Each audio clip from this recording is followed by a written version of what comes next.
Okay, let's continue now looking at some of these other settings. So we've looked at the text style. We're going to move down.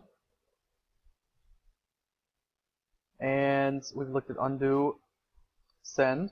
So the next couple settings we're going to look at are the desktop notifications. Essentially what this means is if you don't have your Gmail open and somebody emails you, you'll get a notification that pops up on your screen. So it's a nice feature to turn on, especially once you start working, and you might be getting a lot of emails throughout the day, or if you're in college and you're waiting on an important email. You can leave, the chat notification is obviously if someone sends you a chat, that's defaulted to be on. You can also turn on having new mail notifications on. So if you're in some other window, somebody sends you an email that you've been waiting on, instead of waiting to go back and check your email to see if you have a new email, it'll automatically tell you that a new email has come in. You may have seen that like sometimes during school, I might get a notification through Slack and that pops up, or an email notification pops up on my screen, so I obviously have my notifications turned on. The next item that we're going to look at is my picture. This is pretty straightforward. If you want to have a picture that you all associate with your Gmail account, so for example, when you send me an email, or anything else that you use email for, you can select a picture here, and you can upload a file or take a picture. And the easiest way to do that is to just take a picture with a camera, save it, and then upload it there. So that's an option you can use.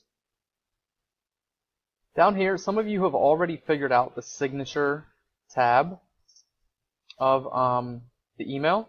And essentially what the signature does is anytime you send an email, whatever you put in the signature box will be at the bottom of the email. So a few students who have already done this, I think if I remember correctly, Ariel Simmons, Tyler Brown, a couple others.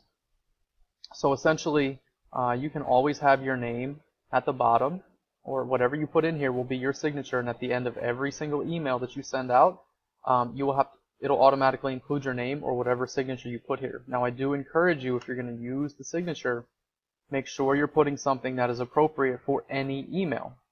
So obviously you might be more informal with some people and more formal with others.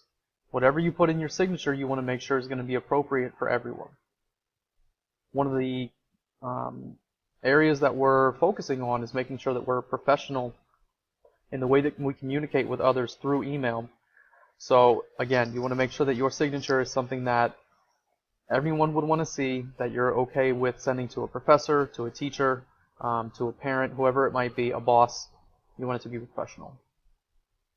The last thing that I wanted to point out, I'm not really going to change this, but just to make you aware of it, is this vacation responder section. Essentially, the vacation responder will put up a message from whatever the date might be that you say. Maybe you're going to be gone out of town for a week. You're not going to have access to your email. Anytime anyone responds or sends you an email, you will automatically respond based on whatever you put in this box. So you might say, sorry, I'm away on vacation and will be without email. I will return on the 21st and will respond to email then. So this is just an auto message. It's kind of like your signature, but instead of just having your name or whatever else you might include on a basic signature, it's a specific message that you might tell people when you are away for a certain period of time. I'm going to turn this back off. Because if you know you're going to be away on vacation, this is a very popular way for people in offices to let others know that they're away. Someone else is taking care of their information, and they will get back to them a little bit later on.